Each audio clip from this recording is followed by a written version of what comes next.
krijimin e forcës stabilizuese për Gaza. Të nesërmën, pra me datën 11, unë kam dërguar propozimin të kryeministri Kurti dhe kam rekomanduar që të aprovojmë shkuarjen e Gjeneral Jasharit në Doha të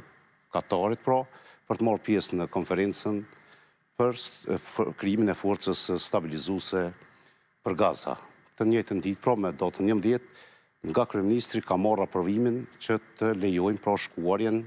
e generalit për të koordinuar me tej çështjen e forcës stabilizuese për Gaza. Çka do të theksoja, për sqarim të opinionit, forca stabilizuese për Gaza është një forcë që është krijuar dhe do të funksionojë bazuar në një rezolut të Këshillit të Sigurimit të OKB-s, rezolutës 2803, pra është një mandat që Shtetet e Bashkuara të Amerikës kanë marrë nga OKB-ja për të drejtuar një operacion paqërues në rripin e Gazës. Dhe kjo mendoj që është ajo fitoria kryesore e vendit tonë, pjesëmarrja për herë të parë në një operacion që është mandatuar nga Organizata e Kombeve të Bashkuara. Pastaj iniciativa e Bordit të Paqes, iniciativa e presidentit Trump për Bordin e Paqes, është një iniciativë që adreson më shumë këtë administrimin politik të ngjarjeve, administrimin politik të krizave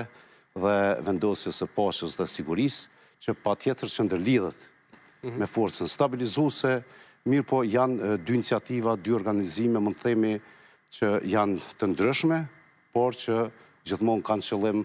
të njëjtë, pra vendosjen e paqes dhe sigurisë. Forca stabilizuese, ku merr pjesë edhe FSK-ja, nuk ka të bëjë me iniciativën amerikane për Bordin e Paqes, por është rrjedh nga rezoluta e Këshillit të Sigurimit të OKB-s. Është patjetër ndërlidhur me iniciativën e presidentit Trump, sepse si organizim Bordi i Paqes ka synim,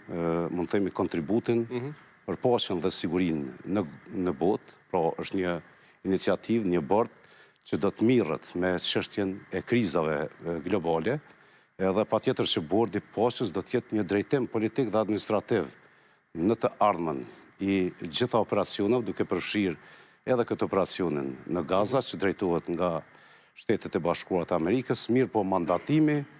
i forcës stabilizuese, pra mandatimi i Shtetet e Bashkuara për krijimin e forcës stabilizuese për Gaza, është bërë nga OKB-ja, pra përmes rezolutës së Këshillit të Sigurimit. A keni qëndrim për Kosovën si antar themelues i Bordit Paqes, si qeveri dhe pastaj duke i bashkërenduar edhe këto aktivitete? Po gjithmonë vendi ynë Kosova ka qenë krah Shteteve të Bashkuara të Amerikës, gjithmonë ka qenë në përkrahje të SBA-ve, në përpjekjet e saj për paqe e siguri,